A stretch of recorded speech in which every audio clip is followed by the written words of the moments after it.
Imagine playing your favorite game and forgetting something really important.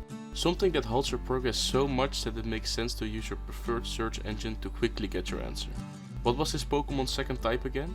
How to craft a redstone repeater? How to fight this boss? What the fuck does a redstone repeater even do? Once Google shows you the easy solution, it all seems so clear. Some people though seem to know everything about the game. They've learned every synergy in TFT and know the full lore of Hollow Knight, just because they've played the game so much. For those players, it would be hard to believe that there are casual gamers out there that have a second monitor specifically for guides or League of Legends builds, and not for the freaky stuff they watch while grinding World of Warcraft. The casual gamer, as we'll call them from now on, don't have infinite storage in their brains. They just want to play their silly little game in their own silly little way, but that sometimes leads to conflict with the game itself, which most of the time requires you to learn about the game to proceed. Games like Portal are built to teach you the mechanics bit by bit, gradually increasing the difficulty until the end of the game, where you need all the skills and maybe even some exploits to finish the game. Other games, like competitive multiplayer games, require you to learn while playing the game in a win or lose situation. You start your Valorant career with only the steady aim that you've acquired from other shooting games, and then just learn the basics about the maps, characters and guns while you play. Casual gamers can only hold so much information in their head, and it's not always that easy to progress in more complicated games. I myself have played a fair amount of games, but I've never felt that I've thrived in any game environment for this specific reason. Some games have a bit too much to do or have an insane amount of mechanics. Other games have non-linear storytelling that can get confusing or difficult to keep track of, and some games are just extremely difficult if you don't know how to play it the right way. So why do we Google how to play games? I think it comes down to one simple thing. Gamers, even the casual ones, work towards winning or ending the game. That's just how most games are made. And sometimes you lack the knowledge to do so.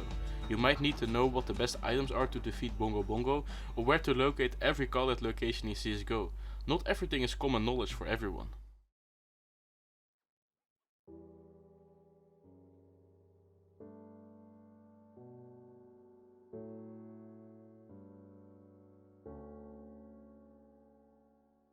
In Minecraft, for example, it's not a rare occurrence to forget a crafting recipe. Sometimes you just get letters and rails confused, it happens. Although for a while now the inventory now shows you what you can and can't craft with the items you have on you, you still need to know what items you need for some crafting recipes.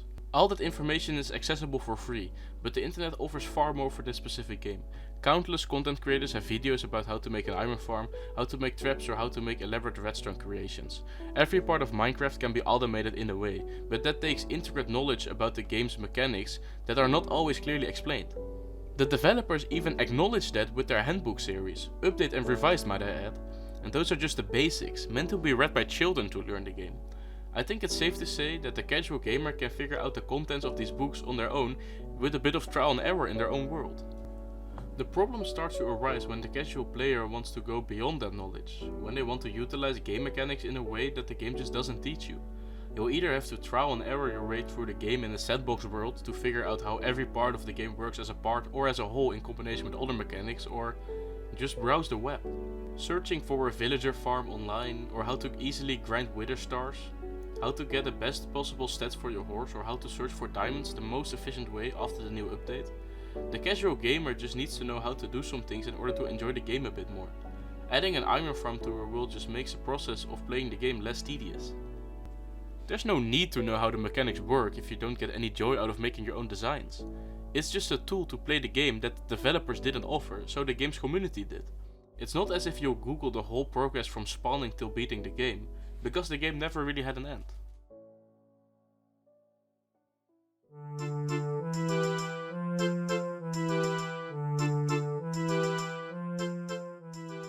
Games that do have an end are kinda different. The Legend of Zelda Ocarina of Time, one of my all-time favorite games, can be quite easy to get lost in. Because of the unique way to travel in time, the story is not linear. While playing it, I had to Google where to go next in a few instances. Then, while reading the guide, I would find out that the order in which I had done things wasn't always optimal. Imagine feeling stuck in the water temple and then figuring out that it would have been 10 times easier if I had unfrozen King Zora first to get the Zora tunic. I've had to clear that dungeon while keeping track of the underwater timer the whole time. The same when I tried to get Epona at Lon Lon Ranch, only to be stuck and read in the guide that I should know Epona's song, as the guide said 4 chapters ago. Because of the non-linear storytelling, it's not always easy to know what the next step should be. Although the game is made to be played non-linearly after learning the Song of Time, there are certain things that help you progress the game a lot quicker. Knowing how to fight a boss saves you the trouble of walking through the whole dungeon again looking for ways to heal yourself before fighting that boss again. You want to finish the game, and looking up how when you're stuck just keeps you motivated to continue playing, because at least it's a little bit of progress. The other Zelda games I've played are the same. I've tried to play the original Legend of Zelda through the NES emulator on the Switch, but just couldn't get anywhere without searching for the map online or trying to search for ways how to proceed in the game. In Breath of the Wild, it was way easier to figure things out on your own, but I still needed to look for guides on how to do specific things. For some players it's just a necessity. Getting stuck somewhere is just no fun, and it's all about fun, right? If it's not fun, why bother? League of Legends is a competitive mobile without storytelling gameplay. You just hop into a 15 till 50 minute game, and after that you decide if you want to play another game or if you want to end on that loss. For a lot of gamers this just doesn't work. After playing the tutorial and playing some bot games, you still don't know shit about the characters or game mechanics. Best case scenario, you have friends that are patient enough to teach you the game and take a break from their daily ranked games to play 50 bot games with you. But some players just don't have such a smooth introduction to the game. For them, if they're lucky, they give up and try some other game. The players that don't get so lucky are the players who look to the internet to solve their issue. Because League of Legends revolves around a meta, players must adapt to both changes to the game and changes to this meta. What kind of pathing you take in the jungle and what kind of items you build against certain enemies are in constant flux of change. Well, Moby's fucking dead. Oh, it appears I've bought Berserkers. Not only do you need to learn all the mechanics, abilities and passives for every character to be good at the game, you also need to monitor the internet for the newest Garen jungle build. I've never been any good at League of Legends. I didn't put nearly enough time in it and I wasn't climbing any ranks for a long time.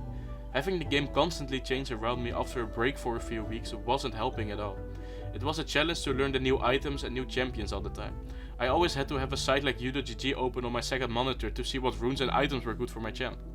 Although League did do a lot of tweaking in their runes and shop, like recommendation of runes and items, making it a lot more manageable for me as a casual player, I still lack knowledge about the game that you get by either playing the game for a really long time or by depending on the knowledge of more experienced players that share their knowledge on the internet. Players that are motivated to rank up will be watching streamers and YouTube videos instead of actually playing the game.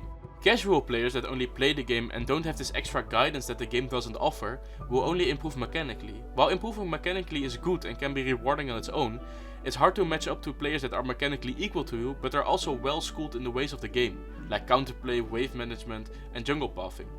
These concepts are all strategies that the game doesn't really teach you. I could make a whole video about why new players don't enjoy League of Legends, but this video is about the players that do. Those players want to win the games that they start. That means they need extra information that the game just doesn't teach you. Just like in other competitive games, there are even coaches that will have a one-on-one session with you so that you can improve in the game. For a casual gamer to thrive in Summoner's Rift, you just need outside guidance. Besides the normal ranked games in League, there's one other game mode that people bother to Google their way to victory for. The players that use these tools should be going to a special place in hell, but instead are soaring through the ranks until they inevitably find an invisible barrier of actual skilled players. I'm talking, of course, about TFT meta tier list. They make me sick. I used to enjoy TFT because it was nothing like the competitive nature of League of Legends ranked. The game mode started out as great fun. But now if you queue a low ranked game, at least 2 people are forcing an S rank comp. And they even do that in non-ranked games. Of course there are enough counterplay opportunities, but that's for the players that know their counters. For any other player that doesn't know all the origins and classes of the current set, the chance to win a match go down drastically. So in this case again, if you want a fair chance of winning, you need to use the same online tools as the other players do. And if you're not willing to use online resources to play League or TFT, make sure you are prepared to pour all your time in developing the same skills you can find online in a quick Google search. But there wasn't always the internet, was there? I myself am not old enough to have lived that long ago, but after some research I found that playing games could be even harder back then. PlayStation Access did a fun video about this, and basically the now old gamers had to consult tip and cheat books to progress in their game. Where the tips were compared to the guides we now have online, and the cheat books were just ways to go around the intended path. There were also magazines and TV shows that would answer your game related questions, but then you had to be lucky enough that your question was actually answered, instead of the 1,000 questions of other kids that were stuck somewhere else in another game. And then you were already lucky to live in a country where they offered these magazines and TV shows. But even so, it shows that before the internet, gamers were also sometimes dependent on guides. The only thing that has changed is where to get these guides and who makes them. Gaming needs to be fun, and most players won't have as much fun if they start a game that they can't end or win. For games like Minecraft, it's sometimes necessary to Google things so that you can make progress or waste less time. For games like Legend of Zelda, you sometimes need to know how to beat a dungeon, or how many times you need to hit Bongo Bongo before you finally beat him. And for games like League of Legends, you sometimes must Google how to play in certain situations or what the best strategies are against certain enemies, just to level the playing field against others that also use the internet. It's also you can finally have fun while playing the game, just like the generation of gamers before ours had to. I know some people might now think, hey, this totally doesn't apply to me, I don't need the internet. And you could be right. Some people do actually know everything about Minecraft, have reached a really high rank in StarCraft or can build their own Yu-Gi-Oh decks without ever needing to consult the internet. And for that I'm willing to applaud you. I'll only ask you this, make sure to share that knowledge with others that are trying to play your game. And if this video was about you, if you are one of the casual gamers that sometimes needs help from internet sources, don't feel bad about it. Don't let your friends make it a competition about who knows the most about a game, and don't get swept up in arguing in voice about when you should have an eco round or not. It doesn't matter as long as you're having fun. And try to get some consolation out of this. Nobody knows every Magic the Gathering card, nobody has a 100% win rate in Fortnite, and nobody can finish Terraria without the Terraria wiki. Thanks for watching.